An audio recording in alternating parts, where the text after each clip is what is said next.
Could have been a ton of stuff. As you guys know, fish keeping is very hard sometimes. Check out that saddle back right there, you guys. Very light saddle, but it has nice white wings. Missy, go to the pond, go do something else. Your eggs are disappearing. I didn't take them. Don't look at me, all right? What is going on, everybody? Welcome back to another beautiful day here at the ranch. I know we've been a little scarce on giving you guys videos here at the ranch, and that is pretty much because we have been non-stop for about 3 weeks straight on building this brand new aviary. The pigeons are doing absolutely amazing. Everyone's doing great. We're gonna show you a full update tour on the ranch. We have some good, we have some bad, and a lot of things have happened in the last 3 weeks. So let me show you. We got all our ducks, we got all our capybaras. Sometimes the boy lets you touch them, sometimes he doesn't let you touch you, as you just saw. Everyone is doing really, really good. Everyone's doing awesome. The turkey has been sitting on eggs that aren't hers every single day, which is pretty funny.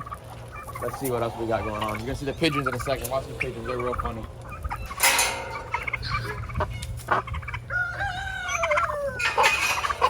I've seen before in the comments, some people are always saying, why don't you have any grass or have anything for your goats and all that stuff? Well, unfortunately, the grass is not gonna grow good because we have too many chickens and goats.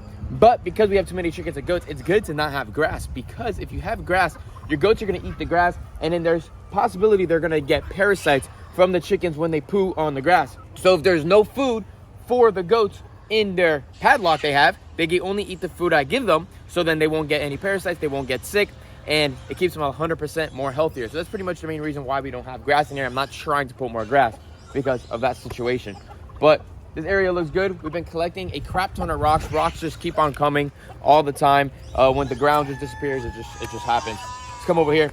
Female crane always jumps over in the morning because she roosters on the top. She falls over here. I'll show you how fast she comes back.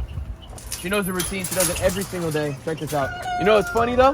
Benny will literally beat up the goats, beat up movers, but it's so scared of this crane. Watch it in just a second. The crane's gonna walk out and go right over there.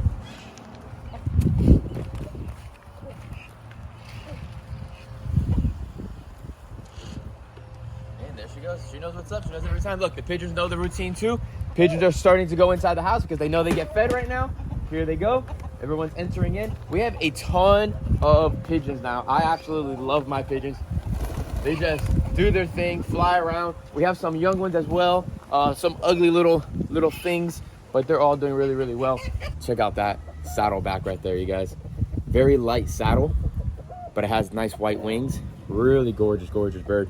I've been loving the saddles, and this is the time of the year that I let my birds hatch them out because there's no mosquitoes. When there's mosquitoes, the birds get these little dots all over their face. I forget the exact name of it, but you guys know what I'm talking about, pigeon keepers. So when it's cool out, there's no mosquitoes, I let the pigeons hatch, and they look beautiful, because if it was summertime, they already have all these little bites and balls all over them, and most of the time they don't survive. This is a nice birdie. We don't eat nice birdies. Hey, we don't eat nice birdies. This is nice birdie. Whoa, whoa. Whoa, this little pigeon is like, what is going on? You know, even can stand so tall. With so many rocks, we have to take use of them somehow. So we've been putting them on the side of the sidewalk all around here, and it's been working. It hasn't rained, so the rocks are dirty, filled with dirt, but why not? It's somewhere to put the rocks. It fills it up so weeds don't go, and we've been working it all the way through over here. So somewhere to put the rocks is always helpful. Let me put this here. And I know you guys are probably all wondering about the parrots and all this stuff. The parrots are amazing. I absolutely love the parrots. But probably later sometime this year, we're probably going to make them a big aviary too. Because why not? Don't have little cages. Everything's going in aviaries. And everyone's going to free fly inside some enormous enclosures. Muntjacs are still here because of the fact of we're still working on the aviary. The aviary is going to take some time, you guys. I know a lot of people are asking about part 3, part 4, and all that stuff. There's going to be tons of parts. This is going to be realistically a year-long project because of the fact of some of the birds I would like to get as well. It won't be available until the middle of the year. And then after that, they have to hatch. And then after they hatch, they have to get ready to come. It's a process. And on top of that, again, you guys, to plant these things out, to make them look beautiful and amazing, you have to have patience. It doesn't just happen overnight. But we're coming over here. Peanut is like, stop talking, give me some freaking food.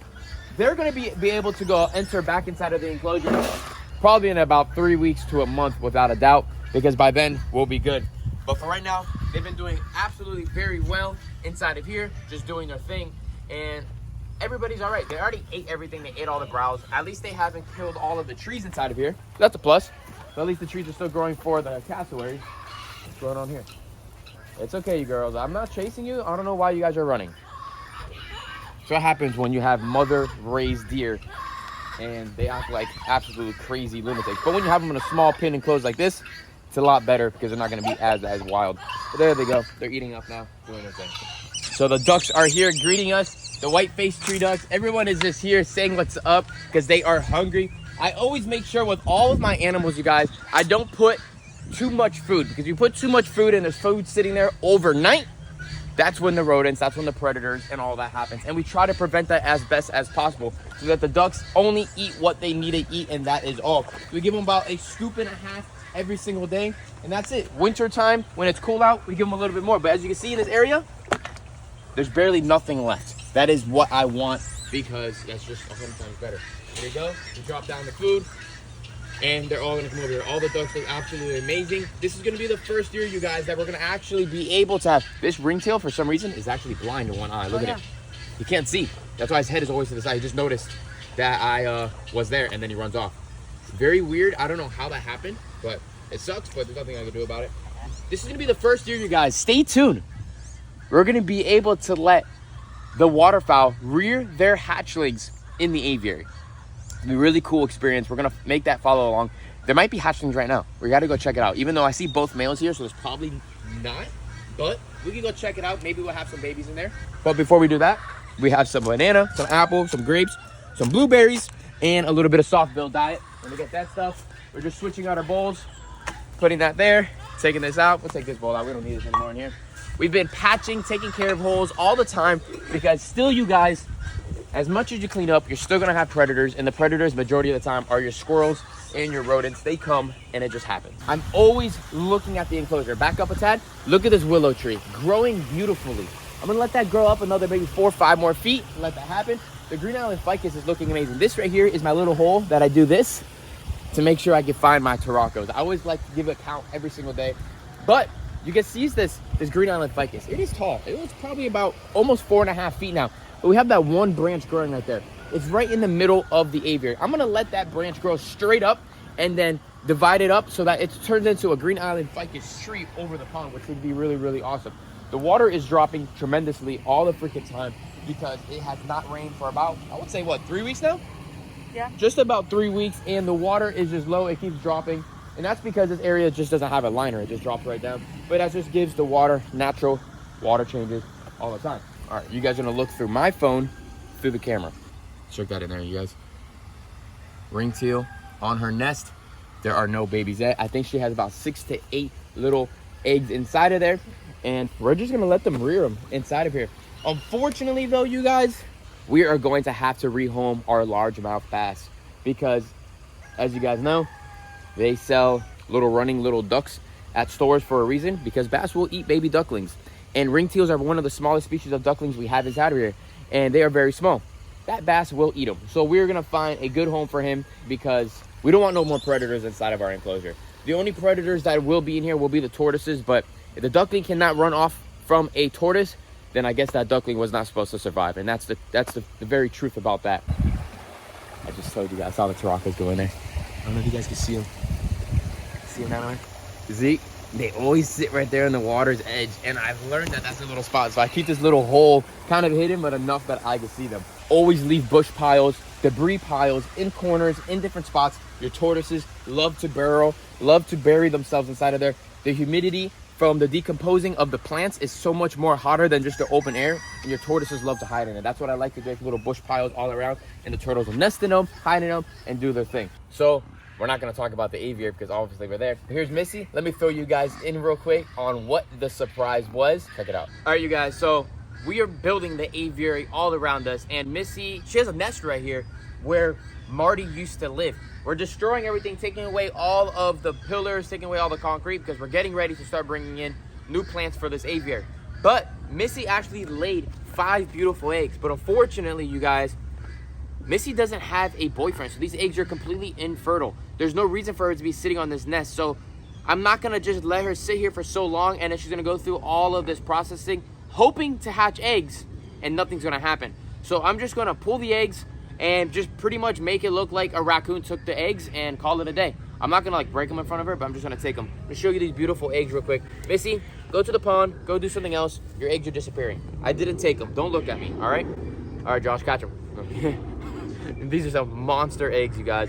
So freaking cool. Maybe now that she is mature and maybe I could find a lone male that's looking for a girlfriend, hopefully she accepts him and she doesn't kill him. But back then when we decided to try to get her a male, I think she was just very immature and wasn't old enough to have a male yet, because she's killed not one but two males here on the property from stress, from just going after them so much, and there's really nothing we could do. So maybe now that she's older and mature, maybe she'll want a boyfriend. So maybe we'll try that. I'm not too 100% sure, but I just wanted to show you guys that Missy laid a nest. It's pretty freaking awesome, and I didn't want to not show you guys that she laid some awesome eggs. Pretty awesome. Pretty freaking cool. Yeah, that's all I want to tell you guys. So unfortunately, they're not fertile eggs. We didn't want her to sit on this nest for days, weeks to try to hatch them out. There was no need for that. So we disposed of the eggs, took them out of here. She really didn't really care. She still loves this area because she loves the cassowary that hangs out over here. We got rid of all the concrete stuff in this section because this is where the area that Marty was at. The nest got destroyed by the chickens. You can see some fluff is still around, but that is all right. Hopefully she doesn't double clutch.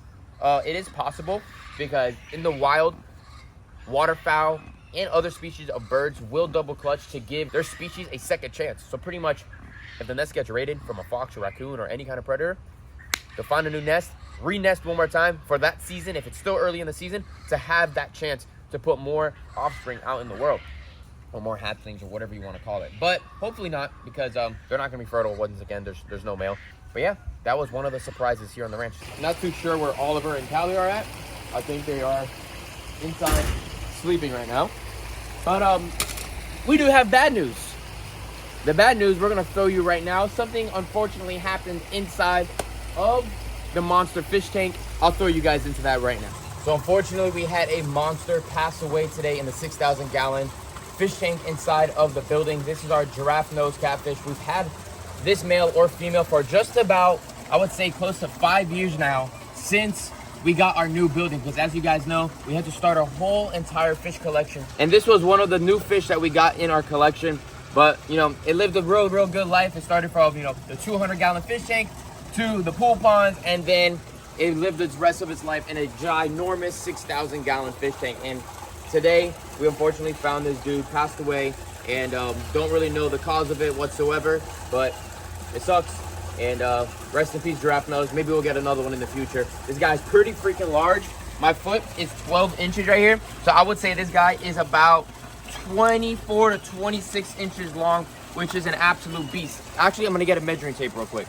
So here we are, from tail, wow, I'm pretty good. 26.5 to 27 inches long, this giraffe nose catfish. I think what happened was it kind of got overweight. I'm not too sure. It's a little swollen looking. Could have been a million different reasons. I'm sure this fish could have lived for a lot longer. 5, almost 6 years old. Decent of a life, but not that long whatsoever. Not sure what could have happened. Could have been a ton of stuff. As you guys know, fish keeping is very hard sometimes, and try my best for my fish. 6,000 gallon fish tank is pretty big for, you know, a fish like this for sure. But rest in peace, little dude. So unfortunately, you guys, I do not hide anything from you guys on the ranch except projects that are not done yet. We'll show you that afterwards. But unfortunately, you guys, life and death does happen when you have a lot of animals. It happens to zoos all the time. They're just not going to tell you. They think the zoo is perfectly fine. Stuff happens. Things pass away. It's just a part of life, you guys. That fish was about 6 to 7 years old. It's been here since we started YouTube. It was one of the first fish we got back after the fire. It was a small little giraffe nose. She got big, you guys. I mean, it was just under 3 foot long. It was a massive giraffe nose catfish. Not too sure exactly what could have happened. Could have been a million things. Could be a million things.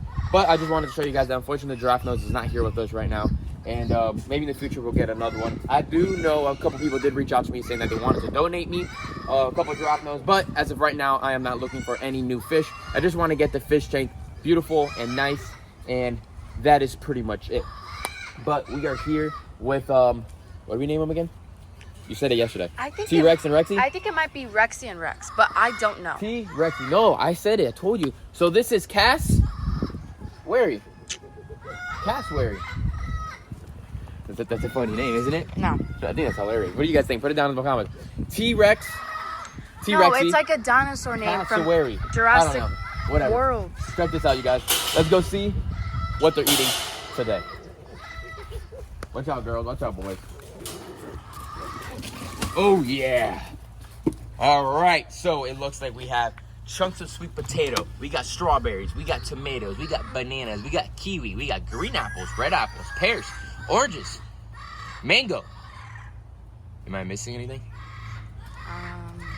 I think I got it all. I think I have gotten it all. But check this out, you guys. Now in their enclosure, spring is around the corner. So because spring is around the corner, mulberry tree is starting to look absolutely beautiful, and they are getting a crap ton of freaking mulberries now. The mulberries are going to start dropping, and they'll be getting mulberries all the time. They're going to be dropping. They'll probably be getting between both of them about a cup to a cup and a half each when the mulberry season is in full spring, and they'll start dropping. So that's a good thing. They are able to always, you know, forage around and all that cool stuff. The Simpson stoppers are okay. This side is still alive. It's doing all right, or hopefully it starts sprouting and really, really taking off. I think this spring it'll do its best when it is very, very rainy and very, very well. Everything else in here is looking great. It's getting really, really big. We do have another Simpson stopper on the other side. We have the cherry tree, we have the guava tree, and a sea grape tree. But they're doing really good. And then obviously when the aviary is done, the deers are going to get moved back to the aviary section, and then they are going to be able to get expanded to the next section. A lot of people are asking, how are you able still to go inside of the enclosure with these guys? Well, as long as you respect them and they respect you, you're pretty much fine. You pretty much be able to go with them pretty much throughout their whole entire life. Obviously during breeding season, they're going to be very, very protected with their young, so you do not want to do that. And night times, you don't want to go in there also. And then they'll pretty much let you know when they don't want you to be inside this enclosure anymore. They'll just size you and say, yo, this is my home. It's time for you to get the heck out. So you know what that means? You don't want to try them. You don't want to try to be Mr. Tough Guy, because again, this is their home. I'm inside of their house. If somebody went inside of your house, what's going to happen? You're going to tell them to get the heck out. The same exact thing. As long as I respect them, they respect you. You don't act like a cowboy around them. We don't let nobody else come in here anymore except my sister and I. And that is pretty much it. They are still young, you guys. You see all the little bit of brown right here? All that brown has to be completely jet black, and they're going to about double in size. The female's going to get about 6 foot tall and about 250 pounds. Twice the size of my adult female emu, which is pretty freaking crazy. They're eating a lot. They're doing amazing. They're some freaking awesome birds. Let's keep on moving and see what else we got in store. Check out Marty. Absolutely awesome kookaburra right here. Can you do a little talking for us?